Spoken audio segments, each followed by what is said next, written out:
Next, we're going to look at grants that are offered by the Office of Juvenile Justice and Delinquency Prevention, which I will call OJJDP as the acronym. And so let's see these types of grants. The first ones we're going to talk about is a mirror image of a grant that I talked about in the BJA module. This one, of course, is focused on juveniles, but it's the Juvenile Justice and Mental Health Collaboration Program. There's a smaller number of awards made here, 6. They are 36 months in length, and they have the same tiered match requirement in year 1 and year 2. There's a 20% cash or in-kind match, and then in year 3, that bumps up to 40% cash or in-kind match. The eligibility is states and territories, units of local government, and federally recognized Indian tribal governments. This requires the partnership between a juvenile justice agency, which may include a mental health court, and a mental health agency to be eligible. And the funding amount for the 36 months is $750,000, and that's the federal grant amount. And remember that there is the match requirement on top of that. In terms of how this grant is structured, it's structured into 2 phases. There's a planning phase up front of 4 to 6 months in which you can access up to $50,000 of the funds to support that particular phase. During that time period, you would be developing a plan for the remainder of your grant. And then in phase 2, the implementation phase, there are a number of things you can do. I chose to highlight this grant because you can fund a juvenile mental health court here or other court-based programs serving youth with mental health issues. You can provide training for juvenile justice agency employees, treatment staff, court staff.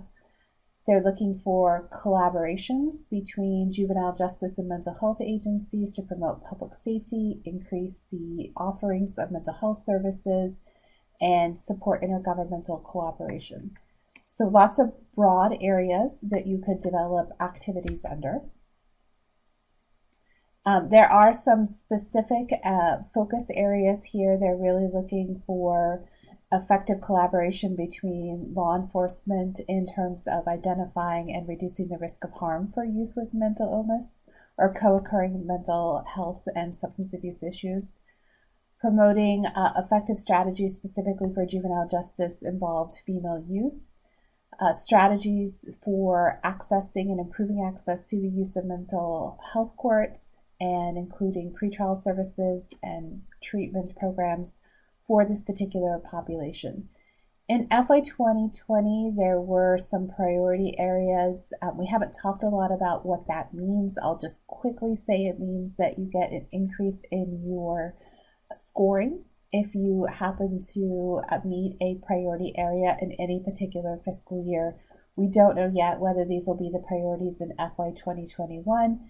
So I wouldn't focus on this particularly at this time until the FY 2021 solicitation comes out. Okay, the next grant is the Reducing Risk for Girls in the Juvenile Justice System grant. There were only 4 awards made under this particular solicitation, so it is highly competitive. It was a 36-month grant with no match required.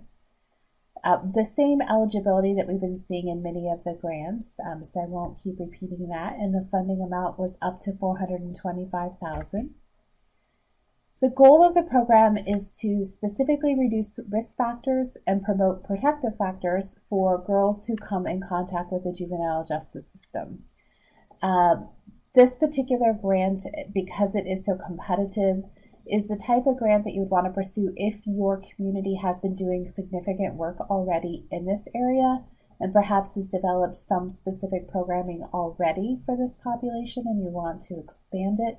This would be a particularly difficult grant to apply for if there wasn't a solid foundation already in place, only because of the small amount of awards that are being made. But they are really looking for partnerships between probation, the courts, law enforcement, detention center staff.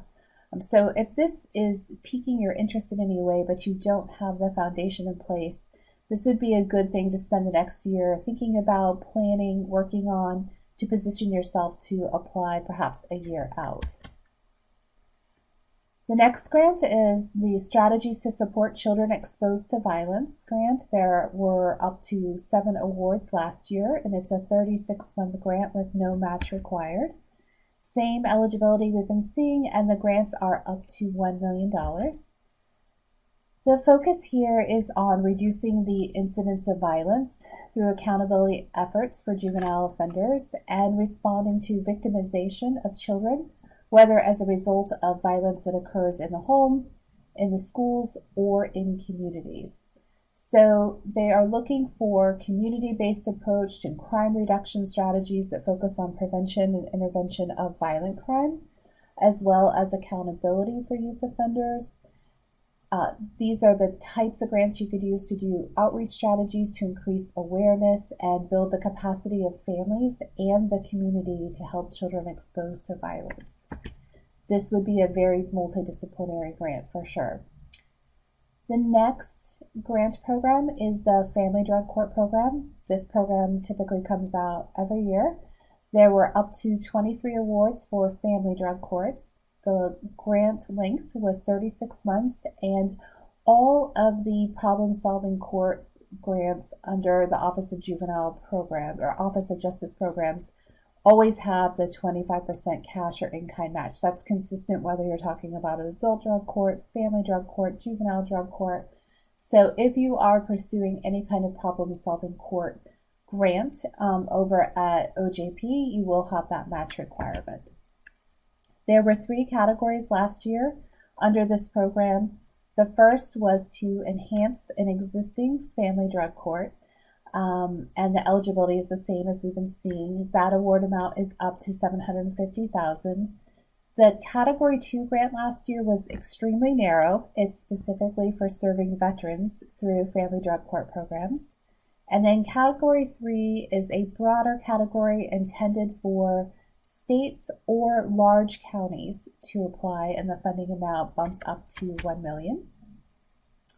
So the goals of the program are the same from year to year. They are to enhance existing family drug courts or implement a statewide strategy to do the same. Category 1 is your traditional enhancement category. You can fund lots of things under this category. You could fund a coordinator for the program. You could fund treatment services, supervision services, any kind of family-based intervention programming, peer recovery, just about anything that you would typically see in a problem-solving court can be funded under this category. Again, Category 2 was a much more narrow focus. They're looking for specific scenarios where the parents are veterans. And then all of those same services that I mentioned could be applied. Category 3 is that state level grant. So you might see something like a state level evaluation. You might see the state applying and then making sub-awards to communities to support the enhancement or implementation of family drug courts. You might see expanded data collection, any kind of activity you can imagine the state doing to enhance family drug court programs. That's kind of what you would see under Category 3. Or if you were a very large county, you could apply under this category as well. And then finally, we get to the Juvenile Drug Treatment Court Program. Up to 13 awards, longer length of award. This is a 48-month award, same match that we've been talking about. There are 2 categories here. Category 1 is intended for brand new juvenile drug courts. This focus is planning and implementation of a new program, up to $500,000. Category 2 is an enhancement of an existing juvenile drug court program. There are 2 categories under the Juvenile Drug Treatment Court Program. The first one is Category 1. This is the category if you do not have a juvenile drug court already in place, or you have a program that has not been operating for more than a year. At the end of the grant period, you have to have an implementation plan for your juvenile drug court program, as well as a policy and procedure manual that you do have to turn in. Category 2 is for jurisdictions that have a juvenile drug court that has been operational for at least 1 year. And you can fund all those types of services I've been talking about: coordinators, drug testing, treatment access, screening, assessment. Those things can all be funded under Category 2, and the same is true actually for Category 1. So that is the end of the overview of grants offered by OJJDP. As always, if you have any questions, please just drop me a line.